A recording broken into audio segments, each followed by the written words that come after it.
Teremos uma programação agora focada em falar sobre o clima, mudanças climáticas e suas consequências, o que os dados estão apontando e estão nos dizendo e que a gente precisa, né, saber para poder agir. Antes disso, vou só me apresentar, fazer minha audiodescrição para as pessoas que estiverem nos acompanhando e que não tiverem o recurso da visão. Eu sou uma mulher, estatura mediana, tenho cabelos escuros, compridos, estou vestindo uma calça colorida, camiseta branca do festival, atrás de mim tem todo o painel aqui em cores rosa, roxo. Quando eu falo, normalmente eu mexo muito as minhas mãos, sorrio e fico com os olhinhos bem pequenininhos. E agora eu vou pedir que também os palestrantes, quando entrem nessa programação, que eles possam fazer a sua própria audiodescrição e que também eles contem um pouquinho quem são e o que eles estão fazendo, quais são os seus trabalhos, o que eles estão envolvidos. Os especialistas que vão estar aqui conosco agora nessa programação é o Ricardo Galvão, que é um professor especialista em dados e clima. Ele foi eleito pela revista Nature como uma das 10 pessoas mais importantes para a ciência no Brasil no ano passado. A Nathalie Antestel, que é presidente do Instituto Talanoa, e o Renato Guimarães, que além de fellow do Social Good Brasil, também já teve uma trajetória por várias organizações, como o Greenpeace Brasil, em toda essa temática relacionada à mobilização e impacto positivo.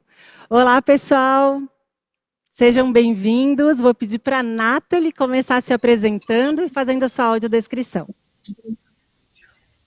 Obrigada, Silvia. Prazer estar com vocês. Eu sou Nathalie, sou uma mulher branca, de estatura alta, tenho olhos castanhos, meu cabelo não sei que cor mais que é, meio loiro, meio alguma outra coisa.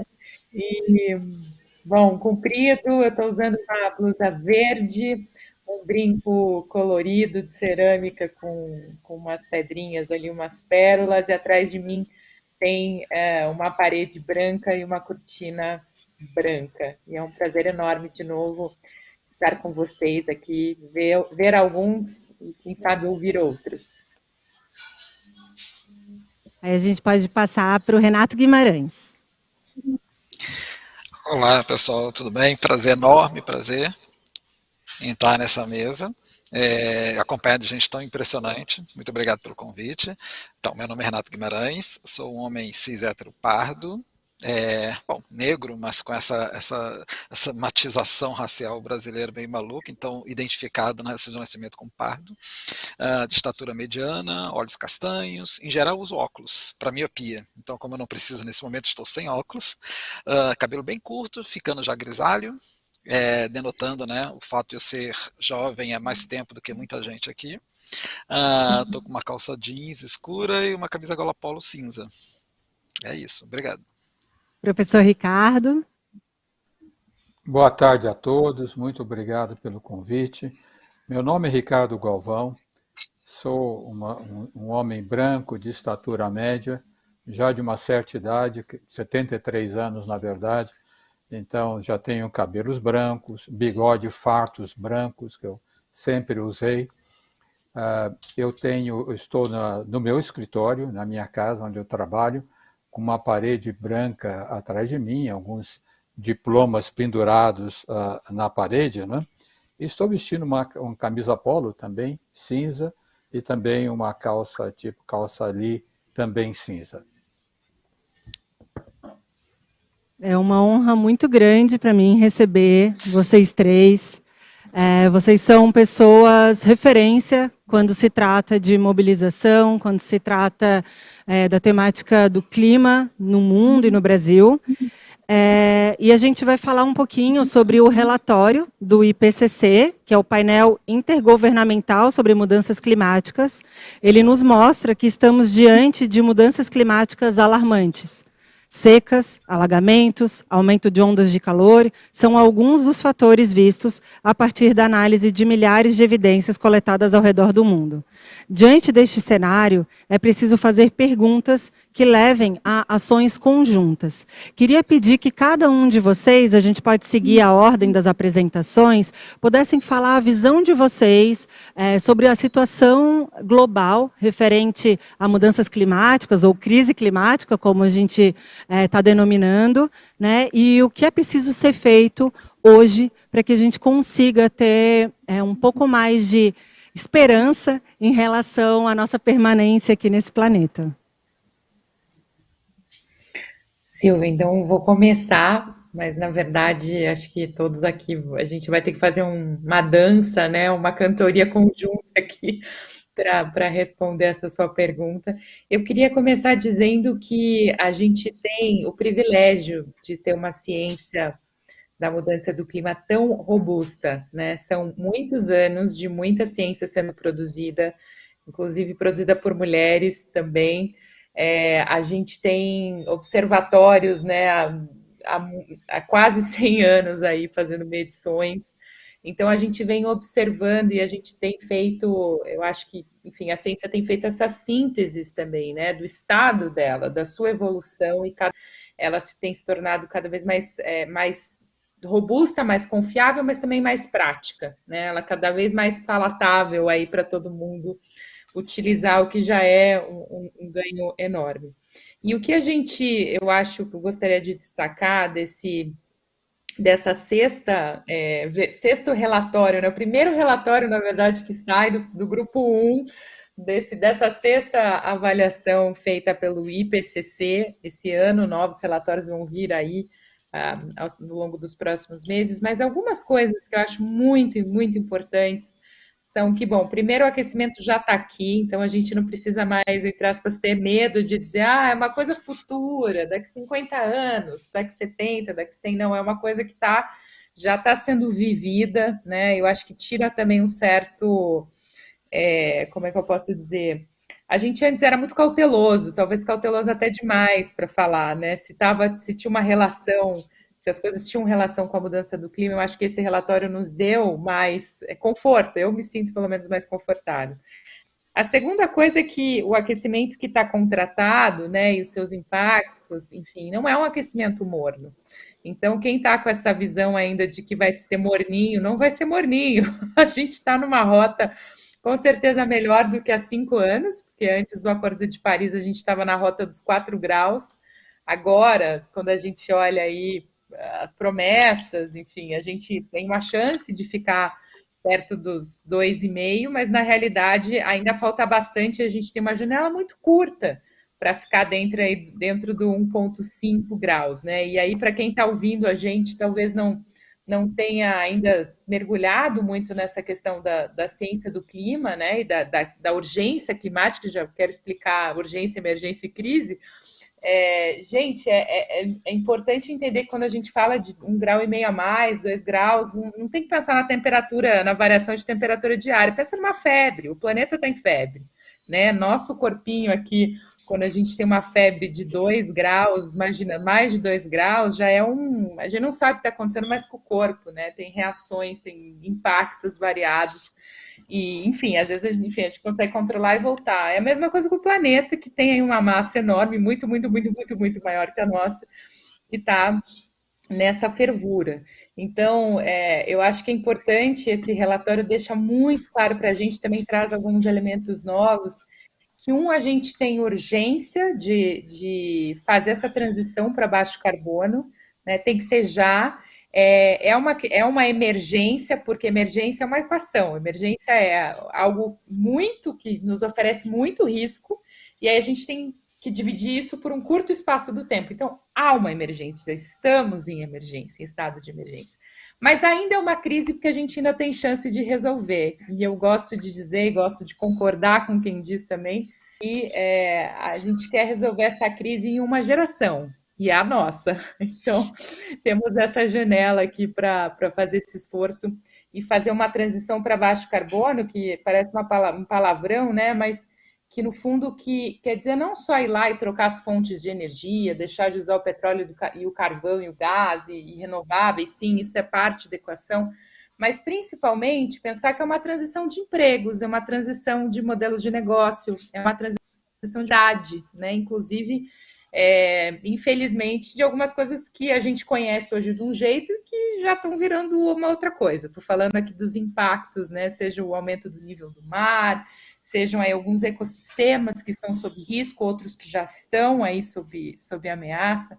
Mas, enfim, acho que temos a gente tem, por um lado, essa agência, essa capacidade de agir agora e fazer, e, por outro lado, tem muita gente desligada. Então, se há um bom momento para a gente usar essa informação e colocar isso em todas as dimensões, na dimensão individual, na nossa dimensão de participar de uma família, participar de grupos, de comunidades, ter empresas, empreender, investir, participar de governos, enfim, tudo isso, todas essas dimensões, todos esses papéis hoje são relevantes para a gente conter essa crise, e aí eu digo que por mais difícil e grande que esse problema pareça, eu sou muito otimista. O que eu estou vendo acontecer nos últimos 6 anos é algo sem precedentes, e a gente pode falar um pouquinho mais depois. Eu não estou vendo meu tempo aqui, então estou com medo que eu tenha estourado, e vou parar por aqui, mas depois a gente conversa um pouco mais. Renato, sua visão sobre o momento atual em que a gente vive. Eu acho que a Nathalie já adiantou uma parte do que eu tinha pensado em falar, mas eu acho que assim, quando eu penso em termos de mudanças climáticas, eu penso, e eu sempre procuro falar isso nas minhas conversas com as pessoas do meu círculo, que é assim, a gente não está lidando realmente com uma ameaça à vida na Terra, a gente está lidando com uma ameaça à vida humana na Terra. Eu tento trazer um pouco mais a ideia de que a vida na Terra é muito resiliente. A vida, os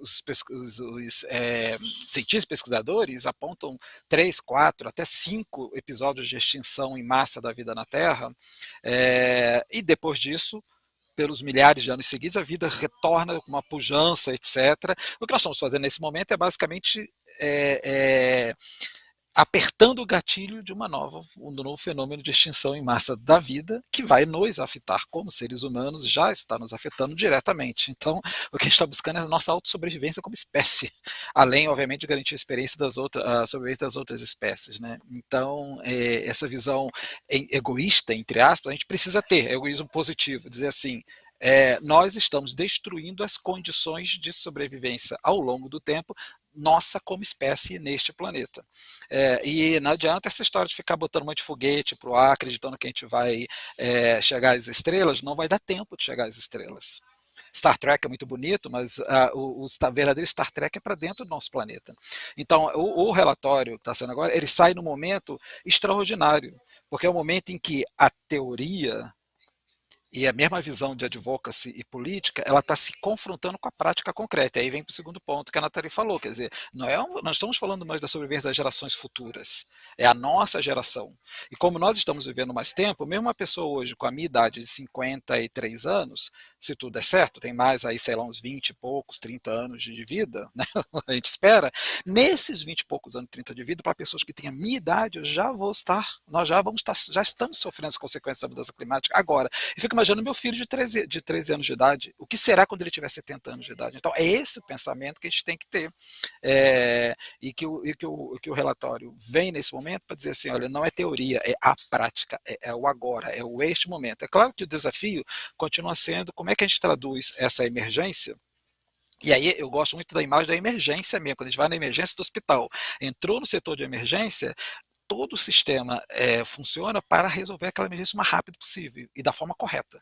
Não adianta ser só o mais rápido possível, e da forma correta, porque um tratamento correto ou um tempo correto pode significar a sua morte ou incapacidade. Então, a gente tem que conseguir trazer essa emergência para o cotidiano das pessoas, concretamente. E aí um outro sinal de que a hora é agora, é que justamente nós estamos vivendo já aquilo que 5 anos atrás se falava, quando você falava em vamos ter extremos climáticos, etc., e com as pessoas comuns, dizem, o que é um extremo climático? Mais chuva, etc. As pessoas estão vendo isso agora, estão vendo nuvens de poeira, nuvens de pó no interior de São Paulo, uma coisa impensável.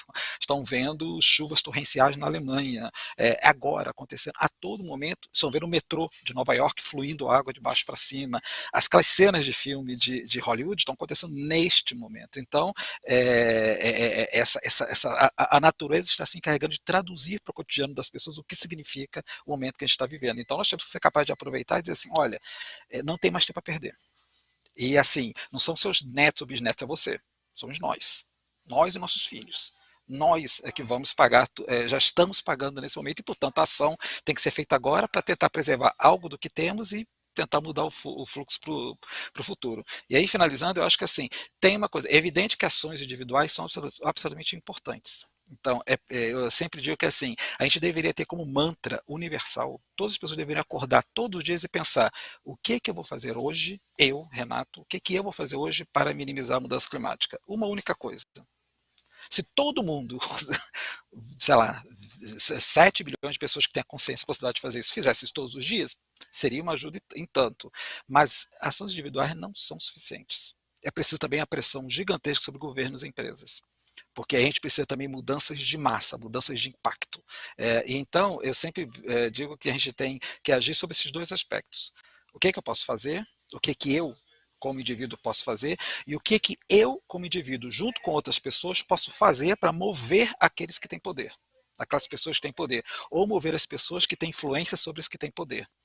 Então, essa combinação entre ação individual e coletiva sempre foi importante, mas hoje é mais absolutamente fundamental do que nunca, especialmente no tempo que a gente está vivendo, na prevalência do mundo digital, da comunicação digital. Então, e aí eu termino a minha fala aqui, que é assim, nós temos evidentemente um momento muito desafiador para nós, que é a emergência da comunicação digital, que, obviamente, potencializa o que sempre existiu, que das fake news, etc.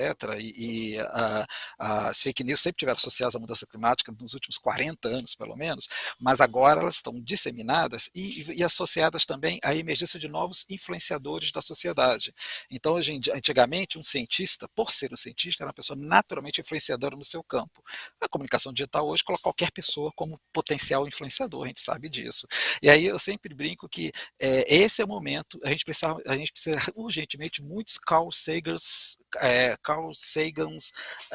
TikTokers. A gente precisa de cientistas, de pessoas que consigam, por um lado, deixar claro para a comunidade, para a sociedade, a diferença entre fato e fake news, mas usando a linguagem que as novas gerações, que as pessoas estão acostumadas a usar hoje.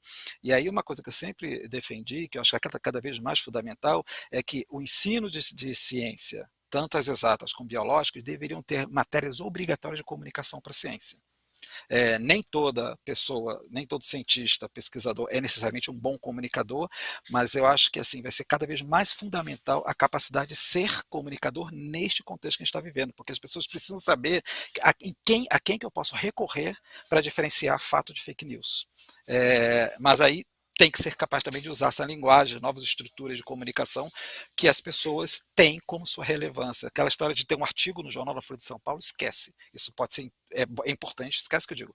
É importante, é fundamental, etc., para um determinado objetivo, mas se a gente quer realmente chegar até as pessoas e levar o entendimento dessa emergência, precisa ser capaz de usar os canais e as formas de comunicação que as pessoas estão usando agora. Isso se aprende.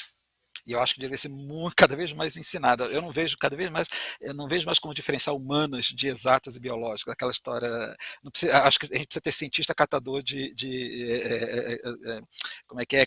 Criador de miçanga, usando aquele meme que se brinca de humanas, criador de miçanga. Precisa de miçangueiros também na ciência exata e biológica, e técnicos que conheçam o que estão fazendo nas ciências humanas. Precisa cada esse tipo de interação. Eu termino aqui, acho que já falei demais.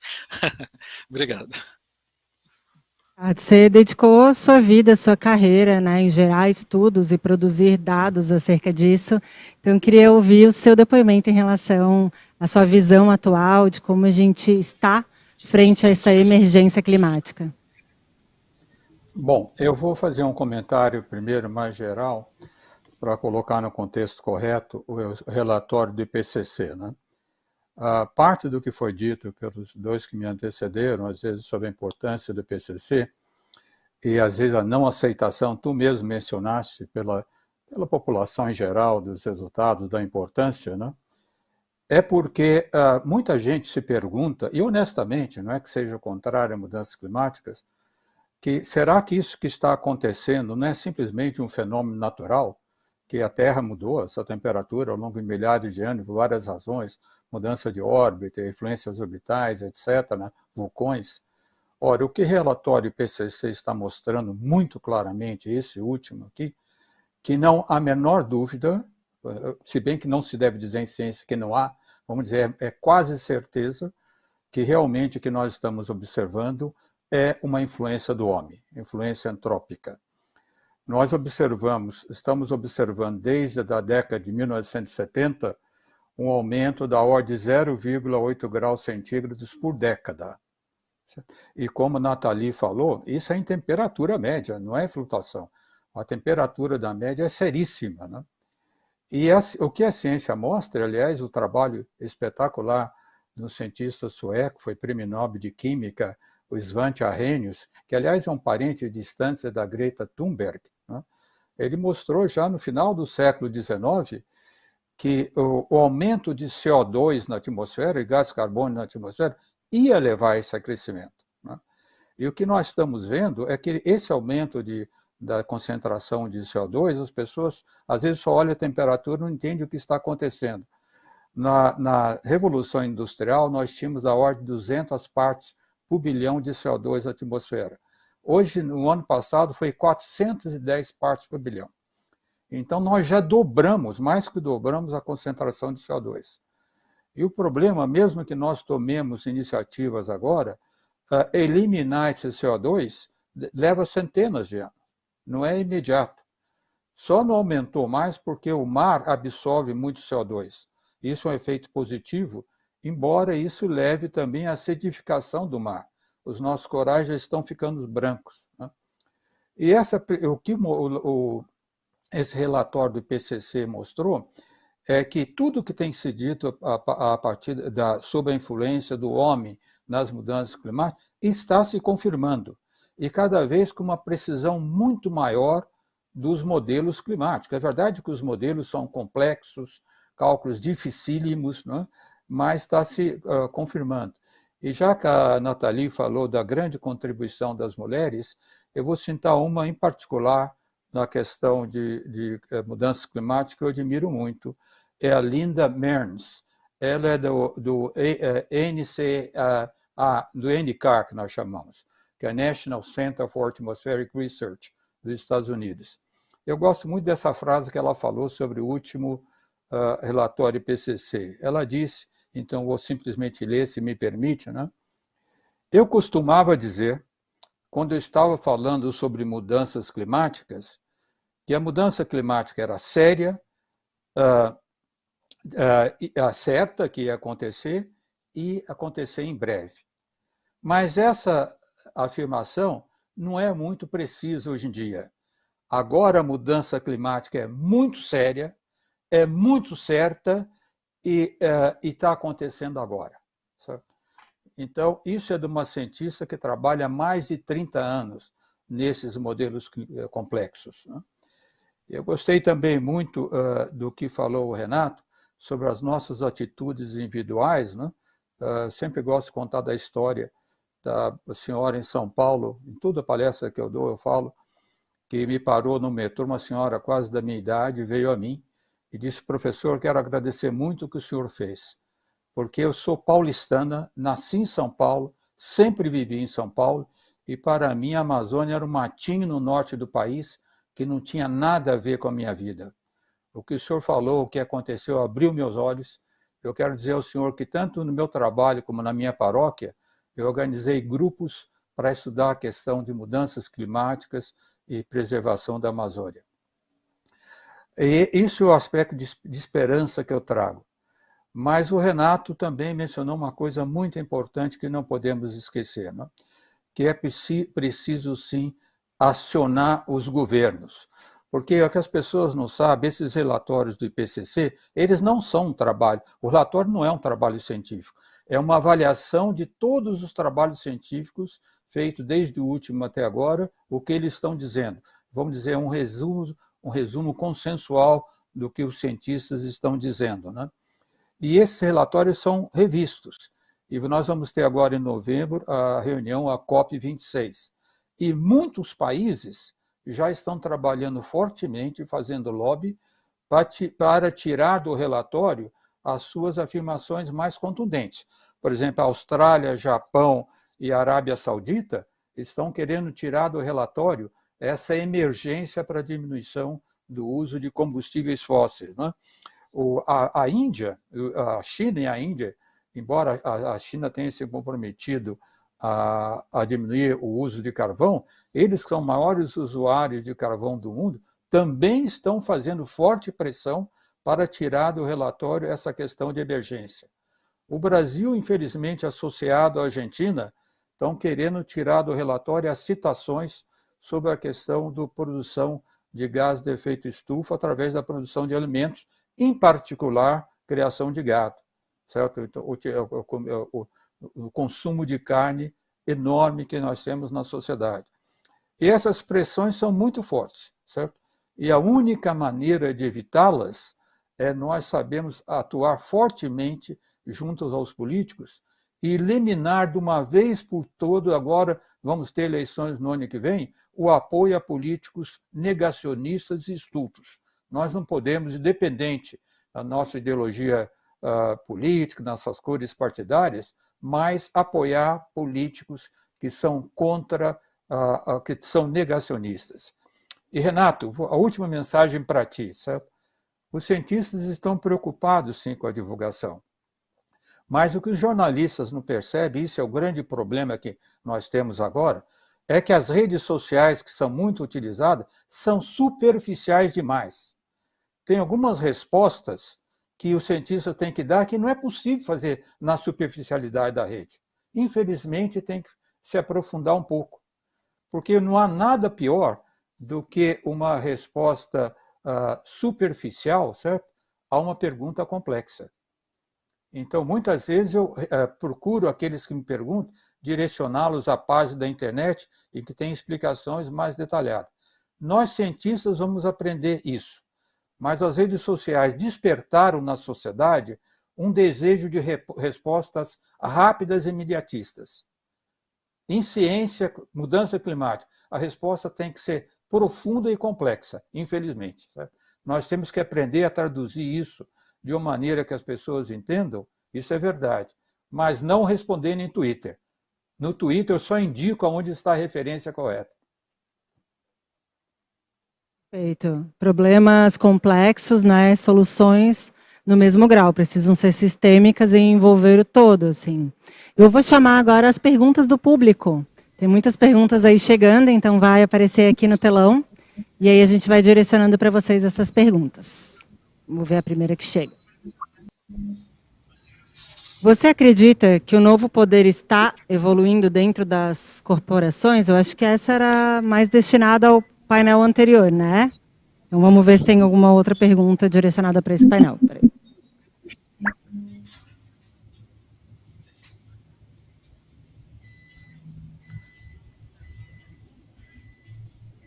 Então eu vou trazer uma pergunta enquanto não entra a do público destinada para esse painel. O professor Ricardo falou agora, né, desse desafio que a gente tem de traduzir, democratizar, incluir as pessoas na conversa e nessa pauta ao mesmo tempo, né, mantendo a rigorosidade, a profundidade das análises e do trabalho da ciência. Assim. Então, vocês têm algumas indicações ou movimentos que vocês acompanham e que estão fazendo um trabalho de conseguir traduzir um pouco todas essas temáticas e que estão levando uma mensagem de engajamento, de consciência para a população em geral? Vocês podem citar alguns caminhos e que as pessoas podem seguir e conhecer melhor? Pode ser a Nathalie, depois o Renato e o Ricardo.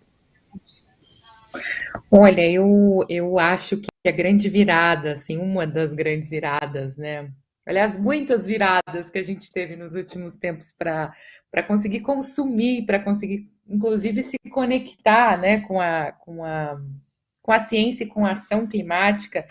Ela veio justamente de figuras, né, que se tornaram líderes, lideranças, ou seja, vozes de áreas completamente inesperadas. A gente tem do banqueiro central do Canadá e do Reino Unido, que se tornou uma grande influência ali dentro do sistema financeiro, que começou a traduzir para essa turma que faz, né, que usa uma linguagem muito específica, muito particular, o que essa história de mudança do clima ia afetar tudo que eles estavam fazendo. E os caras, aí eles entenderam, falaram, opa, peraí, a gente sabe gerir risco aqui, agora que vocês traduziram, a gente está começando a entender. Até figuras como a Greta Thunberg, que o Ricardo já mencionou, que vem não só com uma capacidade extraordinária, né, de interpretar o que está acontecendo, mas de também colocar as crianças mesmo, né? Agora ela já é jovem, mas ela era criança quando ela começou. Eu lembro quando eu vi ela de trancinha e tarará, tarará, com posições muito claras, né? E as crianças de fato têm essa voz. Eu acho que esses tipos de movimentos que você pediu, Silvia, eles estão vindo daí, né? E eu acho que aqui no Brasil a gente tem coisas espetaculares acontecendo. Eu quero dar alguns exemplos, porque eu acho que, inclusive, dá para conectar com a fala do Ricardo e do Renato. Por exemplo, a gente tem hoje um movimento absolutamente fantástico chamado Clima de Eleição, que foi fundado ali no Paraná, mas tem gente por todo o Brasil, né? Que está focado nas eleições. Eu acho que aqui é uma das áreas, obviamente não é a única, mas áreas do nosso poder individual, do que a gente tem que exercer, né? Eu acho que o sistema AB, por exemplo, aqui no Brasil, aí pensando mais nos empreendedores, é absolutamente fantástico o que está acontecendo ali, tem muita coisa rolando, muitas pequenas empresas, médias e gigantes que estão olhando e falando, peraí, qual que é o meu papel nessa história? Qual que é a meta? Né? Que referência eu tenho que usar? E assim por diante. E acho que, com certeza, eu acho que a gente tem na própria comunidade do Twitter, para pegar outro passo aí que o Ricardo trouxe, cada vez mais cientistas arriscando estar nesse espaço, que não é um espaço de conforto, eu concordo com ele, é muito complicado. A gente também, assim, eu não sou cientista hard, mas eu durmo, eu acho que o Ricardo também deve dormir, o Gilberto Câmara deve dormir, mas as pessoas acham que também você está no Twitter 24 horas por dia, que você vai passar a sua vida ali. Aí, se você não responde com a complexidade, né, Ricardo? O povo ainda vem te xinga, fala, não, você me disse para procurar um artigo tal, você não pode me explicar. Não, amigo, eu tenho vida aqui também, tenho vida fora do Twitter. Então, é um espaço muito difícil, mas a gente começa a ver também que, obviamente, não dá para uma pessoa, duas, 10 resolverem, mas tem um movimento de comunicadores de ciência, ciência climática e ação climática nascendo. Isso é muito precioso, gente. Então, é bom se conectar, é bom saber. Existe hoje a Fridays for Future, que é esse movimento da Greta também aqui no Brasil super forte. Tem as famílias pelo clima, os pais pelo clima. Eu acho que tem muita coisa legal acontecendo e as pessoas cada vez mais não é só pela, entre aspas, pela farra, né? É um movimento de comunidade também, mas com muita seriedade, querendo entender, querendo doar seu tempo para, de fato, exercer os vários papéis que a gente tem e pode exercer. Renato, algumas dicas e aí vamos para as perguntas ali do público. Tá, eu não vou me delongar muito, porque a Nathalie já citou vários dos que eu poderia citar, e eu concordo 100% com o professor que existe, vamos dizer assim, eu brinco que existe, quando eu penso, sobretudo em divulgação científica, eu penso muito na cebola, né? Você tem que trabalhar várias camadas e a maioria das pessoas vai ficar provavelmente na camada mais superficial, vai entender, olha, tá feia a coisa, se a gente não fizer algo agora, vai acontecer isso assim, assim, e o que você pode fazer é isso. E a maioria das pessoas, isso é até onde elas estão dispostas, ou estão com a capacidade de acompanhar, porque no momento elas têm que se preocupar com várias coisas. Se preocupar com o salário que não está entrando, com o preço do gás, com a escola, você não vai querer também que elas façam entender profundamente, mas então para elas é uma mensagem mais simples. Mas o que eu acho incrível é quando é isso, e a Nathalie traz vários exemplos, é como é que você consegue também colocar outras camadas para quem está interessado. E eu só para usar um exemplo assim, de uma plataforma que é assim, praticamente padrão para as populações mais jovens, que é o TikTok. Eu mesmo acompanho o Manual do Mundo, por exemplo, no TikTok, que é incrível, tem 400 mil seguidores no TikTok, a maioria deles jovens, crianças jovens. E é muito interessante, uma vez conversando com o pessoal do Manual do Mundo, que é assim, como a partir de um vídeo que eles colocam, as pessoas começam a perguntar e perguntam, como é que eu sei mais, onde é que eu vou, etc. Então você já está despertando uma nova geração, aí são 400 mil. Assim, se 1% dessas pessoas se interessarem em continuar aprofundando, se dali se transformarem em cientista, etc., a gente já está, quando eu penso no poder da multiplicação, e para a maioria das pessoas, diz assim, fica de olho, cobra do seu pai e da sua mãe uma atitude não sei o quê. Se você também já estimula essa molecada a encher o saco dos pais, ou seja, então acho que existe uma forma, eu acho, de a gente arranhar essa primeira camada da cebola com olha, está acontecendo isso. Olha, você pode fazer isso. Olha, faz isso e você já está ajudando. É um pouco pensar naquela história de que botar na cabeça das pessoas que nós somos os outros dos outros.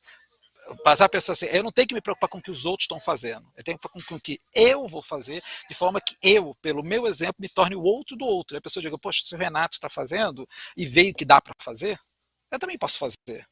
E isso é um momento. E aí o interessante do mundo digital é que essa ideia de que essas coisas se multiplicam muito rapidamente, para o mal e para o bem. Então só é questão de a gente apontar para o bem. Mas acho que eu poderia citar todos esses exemplos que a Nathalie traz, que eu acho que são incríveis. E nesse sentido, eu sou na verdade, otimista. Eu acho que existe um potencial muito grande que se traz e, bom, temos que ser otimistas, porque o contrário disso é ser pessimista, então é melhor pular da ponte, né? Mas, enfim, obrigado. Momentos finais, então eu vou trazer essa pergunta do público direcionar para o professor Ricardo. Individualmente, temos limitações em relação a mudanças climáticas, a mudanças que precisam ser feitas. Quais caminhos, na opinião de você, para pressionar de forma mais efetiva mudanças estruturais e que mexam no centro do poder? Essa é uma pergunta bastante importante, sabe? E como até o Renato já mencionou, como nós podemos atuar de uma forma mais contundente, não deixando de lado a atuação individual, que essa atuação individual é exemplar. No nosso meio nós temos sempre que fazer, né? Eu sempre me lembro, eu cresci dos 11 aos 22 anos, morei em Niterói, e eu lembro quando eu ia mergulhar, os mares eram limpos, era uma beleza, caçávamos polvo o tempo todo. Quando eu cresci e voltei, eu vim para São Paulo, fiz minha vida em São Paulo, depois de 10 anos fui mergulhar lá, fiquei escandalizado com a sujeira, né? Estava uma praia linda, Itacoatiara, estava com toda suja a praia. E fiquei encantado a ver um rapazinho de 13 anos que estava mergulhando, olha, isso faz 30 anos, mergulhando, catando o plástico do fundo do mar, certo? Então, esse exemplo individual nós não podemos deixar de ter. Mas, agora, nós temos que agir realmente de forma contundente.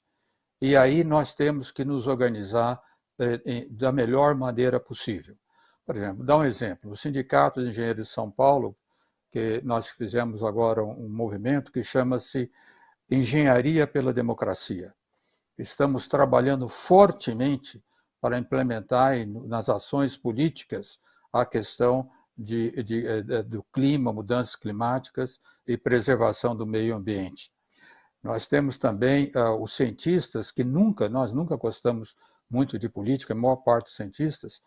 Criamos um movimento agora que chama-se Cientista Engajado, que independente, é coordenada pela Mariana Moura, professora da Universidade de São Paulo, que independente de nossas cores partidárias, agimos coerentemente para promover a ciência nas políticas públicas. Porque vocês não tenham dúvida, nós não vamos ter um desenvolvimento socialmente justo e sustentável e econômico sem políticas públicas fortemente embasadas no avanço científico e tecnológico. Não haverá isso. Então, nós temos que, eu aconselho a todos que possam, que têm, olha, como eles disseram, existem muitos movimentos espalhados pelo país. Eu nunca esperei, na minha vida, que já passei de 70 anos, como eu disse, ver 3 banqueiros, 3 dos principais bancos brasileiros, irem à presidência da República, defenderem a questão da preservação da Amazônia, e inclusive querendo colocar recursos para incentivar a iniciativa privada para desenvolvimento sustentável na região. Então, nós temos que fortalecer muito esse movimento e todos que podem se engajar em movimentos desse tipo. Quero agradecer mais uma vez a todos vocês por estarem aqui conosco na tarde de hoje, abrindo, né, essa 10ª edição do Festival SGB, doando esse conhecimento, o tempo de vocês. Então, convido a vocês continuarem acompanhando o trabalho dessas 3 pessoas brilhantes que estão fazendo muito pelo nosso país, né, em cada área de atuação, em cada setor que eles estão envolvidos.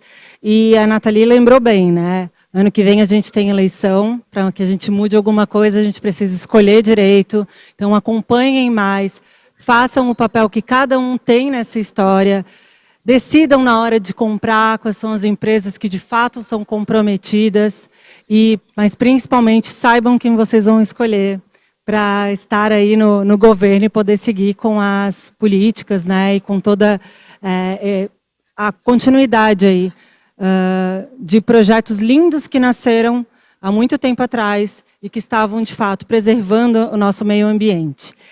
Mensagem final para vocês 3 passarem para o público. E é isso, eu já deixo o meu tchau aqui para vocês.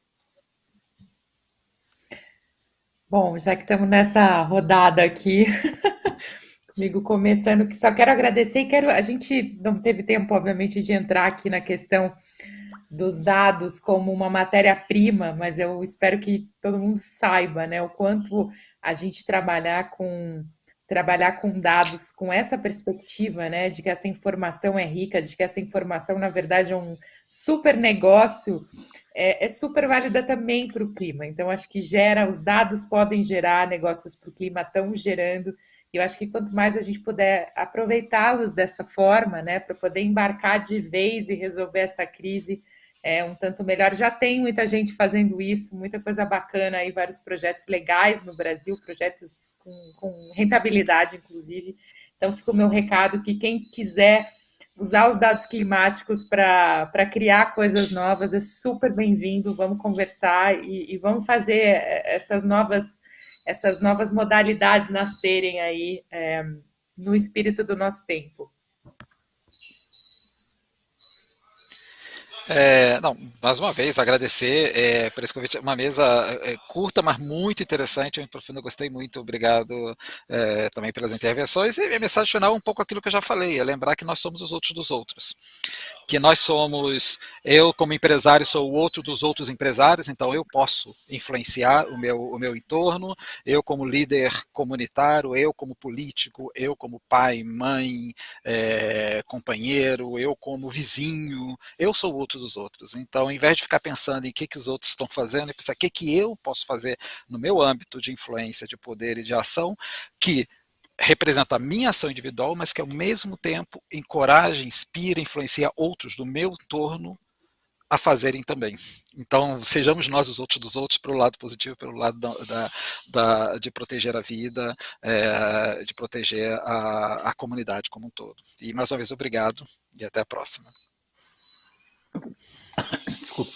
Bom, a minha mensagem final é que eu tenho feito, todas as palestras que eu tenho dado, é realçar um pouco o que eu já disse, né? E deixar claro, no ano que vem nós teremos eleições. Então, independente de nossas cores partidárias, independente de nossas ideologias políticas, nenhum cidadão brasileiro consciente tem justificativa para votar em políticos negacionistas e estultos. A estultícia é soberba, e se nós não a combatermos, ela vai nos dominar. Um abraço a todos. Muito obrigada, um abraço a todos.